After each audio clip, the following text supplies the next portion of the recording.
Hey, this is Anthony Nunn from Cheyenne Pickup Parts. I'm going to show you how to install an 81 to 87 Chevy pickup dash pad. The first thing you have to do is you're going to have 4 screws on the bottom of your column cover. Right here, you're going to want to take that off.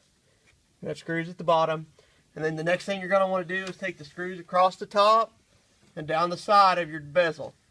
We'll go ahead and take this off, and then we'll show you how to do it from there.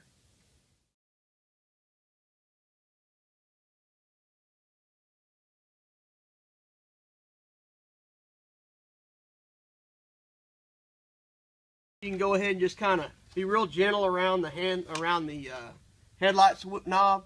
You can actually, there's a button under there, you can push the button and pull that out. But most of the time, if you're careful, you can kind of work it out around there. Once you get that piece off, you can kind of lift up on the pad just a little bit. And that stuff you just kind of pull out. And then you can just kind of just work it real slow most of the time. You can get it to come right out. And you can see that basically fits in a box that's back inside the dash, so it's fairly simple to get to that point. Now that we're on the passenger side, next thing you want to do is go ahead and pull your glove box down. There'll be a little bit of a clip right here. You can usually just kind of force that down. That'll get that out of the way. That'll pull down. And then when you get up, reach up under here, there's going to be a hose that's going to have to disconnect. It's basically for this AC line right here. And you'll see it'll come out just like that. That's the hose that's holding this side on. And once you get that off, you're going to have 4 screws at the bottom right here. You're going to want to take these 4 screws off. I'll go ahead and get those off, and then I'll show you how it comes out. Some models, I don't really know if it was just a year change or what, but every now and then you'll find a screw that'll be in this end right here. See, this one doesn't have it, but if you do, you'll just need to go ahead and pull that screw out. I've already removed the 4 screws at the bottom. I've already got my dash bezel out. So now all I'm ready to do is I'm going to lift up just a little bit, and I'm going to actually pull out with it. And it's all usually kind of tough to do. And once you're out, you can see the clips and all your AC and stuff on the back side of it. You can kind of see the dash there. Actually, what these do, these clips, the way they're designed, actually clip inside these little cutouts that's in the metal dash right there. When we get ready to put this in, we'll kind of show you how that goes. Now, when it comes to installing this piece, you can go ahead and reuse these if you want. I'm going to change them on this one because we sell them at Cheyenne Pickup, and I'm going to go all new with this one. Kind of show you how that goes when we get over to the table. You can see on our old pad how we had the clips and everything and the 4 screws at the bottom. Now on our new pad, it's going to come with the clips already installed. But what you're going to have to do is either reuse your old one, and it's just a matter of taking these nuts off, which is, fairly simple. A lot of times they'll strip out on you, so it's usually just better just to go ahead and replace it while you got it off. But this new piece, it's just going to line right up in those new holes, just like that. And you're going to flip it on the back side. You're going to have to transfer your boxes over, put them on, and you can either reuse your nuts or buy new ones, either way. I'll show you that when we get that installed. On this project, I wanted to go ahead and change the deflectors. You can reuse your old ones, it's fine most of the time. But just to make a little bit more added deal, it's real simple. They just kind of snap in. They've got little studs on them. You just want to line the studs up with it. You'll hear them snap in. When they do, that's what's basically going to hold them in. You're going to set just like that. You want to put these in first before you put your plate in the dash pad.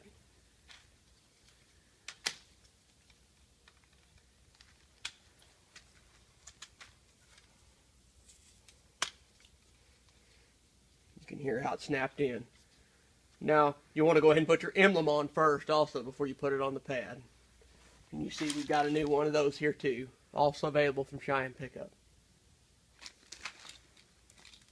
When you go to put these nuts on, you've got to be real careful because you're dealing with plastic, obviously.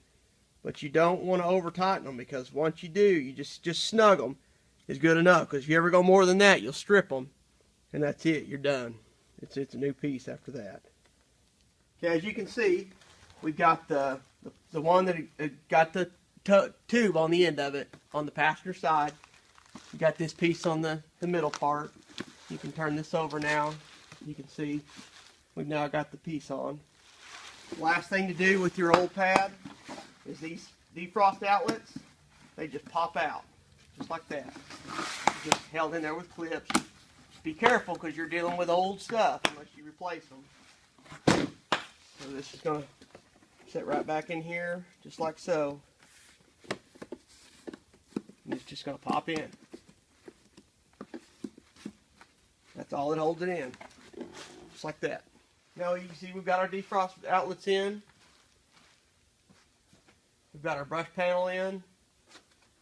The pad will already come with the clips installed. This pad now is ready to be put in the truck. On this truck, I've actually got the pillar moldings out for simplicity. I've installed them with them in. It's usually easier with them out. You just risk that chance of breaking them because you're working on an older vehicle. The easiest way to do this, whether they're in or out, go ahead and put just a little bit of a bow in the pad because it's the exact length of the cab. So you're going to have to be just a little bit rough with it, but remember you're working with plastic, so be careful. You've got a box right here. You want to pull that down just a hair so it's clear. Once it slides in, it's going to clip in just like that. You found it, listen to the clips kind of go in and push in. Over here, you want to do the same thing. Just lift it up where you can see them. Just kind of tap it in carefully. And that's it. And once she's in like this, you're going to have your 4 screws along the bottom. The best way to do that is, let me get a tool to show you. Just the easiest way to do this, of course there's a million ways to do it as everything, but the easiest way I've found with your holes, their holes are not in the pad originally. They're for you to make a hole. I usually take a pick, ice pick, awl, whatever you want to call it. The best way is to look up underneath the dash and find the hole and make a little, push a hole through there. You're just going through vinyl and plastic, so it's going to be fairly simple. You know, you can kind of start with a smaller one, up it to a bigger one. Not too big because your screw's not all that big anyway. Go ahead and push it through. Once you've made your hole, you'll just push that over to where the clip's at, start your screw. Of course, you'll have to do that 4 times across the bottom. Real simple. On this one here, we've already got our hole started at the bottom so we can see where it's going to go. But I'm going to go ahead and I'm going to wait and not put the screws in just yet. I'm going to go ahead and jump over here so I'll have a little bit of wiggle room to put the bezel in.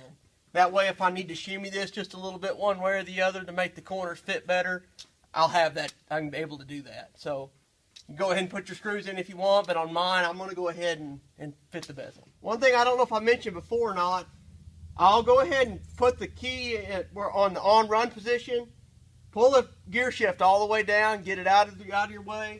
Makes dealing with your bezel a whole lot easier.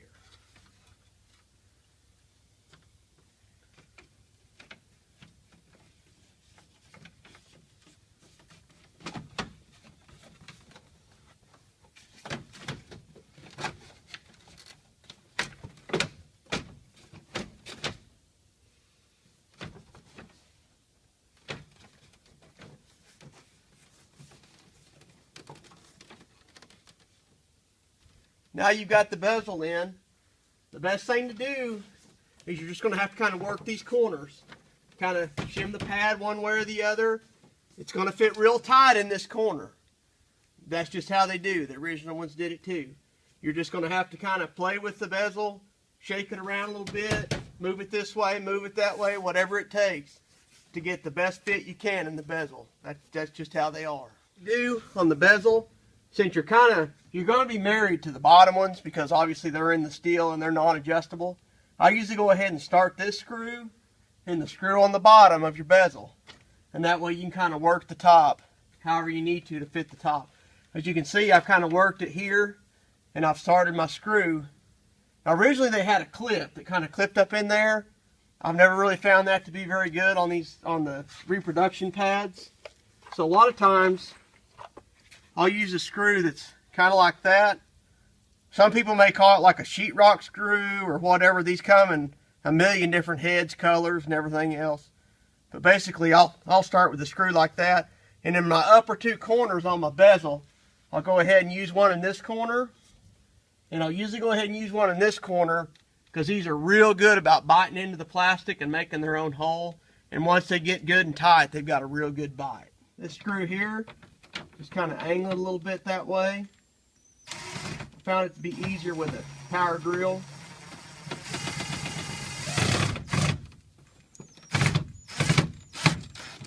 Once it snugs in there, you can see it kind of pull itself. You can kind of see how it pulled itself in that corner. Same way over here. You can kind of see how it kind of pulled itself in the corner. Once you've got those two in, you're pretty good on your bezel. You can go ahead and do your 4 on the bottom, or you can go ahead and finish your bezel and then finish with your 4 on the bottom. Now you can see in these two corners, I've went ahead and I put my 2 screws in, like the screw we talked about. It was kind of like a drywall screw. These are actually 1 5/8 inches is the length of them. What I've found over the years of doing these things, these bezels have been on and off probably no less than 20 times, I imagine. So this is what would have been in there originally, in your holding your bezel to your plastic. Of course, the metal's going to be fine. Go ahead and use these on all your parts that go into metal. But like I showed you before, up in the corners where you've got to bite into your dash pad, go ahead and use 1 5/8 inches drywall screw. You can see how it's going to be tapered, so it's going to fit good into your bezel. Matter of fact, here's the lower column cover. This is basically what you've got. Of course, you could use black like this. And that way you can see this is what would have been originally there. This is what you're going to have now. Going to be just a little bit bigger, but I mean, for simplicity, it's so much easier. Now what you're going to do is use your 1 5/8 inches on your 2 outside ones that are going to go into your pad. I like to use the 2-inch ones, get a little bit longer to go into your plastic. And you're going to use it on this one, and this one. These are going to be your 2-inch ones. These are going to be your 1 5/8 inches that go in your corner of your pad. That's the easiest way to do that, because 9 times out of 10, those have been over tightened and stripped, and you're going to have to make your own threads. That's the best way to do it. Okay, now we're back to your lower cover. You can see you've got 2 little pockets in your lower cover. You're going to have 2 little pegs sticking out on your dash bezel. Whether you can see that or not, but there's a little peg. That peg is going to slide into this pocket. So you want to line this up best you can. Try to get it in those pockets. You can hear it pop in. Once you've got it in there, you're just going to start your 4 screws in the bottom. And those ones you took out, the original ones, they're going to be okay on those. Just go ahead and use the 4 you took out. Okay, as you remember earlier, we took our piece off here, the duct hose. It goes from this piece, like we remember on the back side. There's a little plastic box right here that disconnects the 2 for your air conditioner unit. We're going to go ahead and hook that back up under the dash. And then I've already, as you can see, I've got my 4 screws along the bottom. So this is good and snug. If you had this screw before, it doesn't really need it. It's not going anywhere. If you want to put it in there, just be careful. I never do. Because you remember from before, we had to pry down on this. That's basically becomes part of is your glove box that shoves up in there. That basically keeps that from coming up and down. Maybe just to shut that. Everything's across there, and you're done. That's it. That's all there is to installing an 81 to 87 Chevrolet GMC dash pad. Okay, now as for these corners, I've done probably at least 50 of these things. So, I mean, even no matter how much you fight this corner, how much you do, this is about as good as you're going to get. It's good, it's firm, it's not going anywhere, your bezel's clean, it looks good, but you're going to have just a little bit of an area here. This is what you're going to look like in the corner over here. It fits a little bit better on this side as far as going down inside the pad as to what it does on this side. But I've built a lot of show trucks and high-end vehicles. I rarely ever have anybody ever say that that's ever been a problem. So, much better than an all cracked up dash for sure. Like I've said before, I've put a lot of these pads in from other manufacturers. And these here from Cheyenne Pickup, have, in my opinion, are the closest ones made to OE like GM done. They're vinyl over foam, which is how GM done them. They're not urethane. The problem with urethane is they're not dyeable. Over the years, they have a tendency of trying to sag in the middle, being urethane. And another thing about urethane is they're almost impossible to dye. These are easily dyeable with SCM vinyl dye. However, we sell these pads in black, red, brown, gray, and blue. But once again, if you wanted to dye it, it'd be easily dyeable with SCM brand vinyl dye. Like I said, I'm a professional car guy, have been all my life. I don't ever plan to be a professional spokesman or anything for anybody, so kind of forgive my cheesy video a little bit. We have a lot of fun doing this, and I really feel you will too, so take my video and go get to work.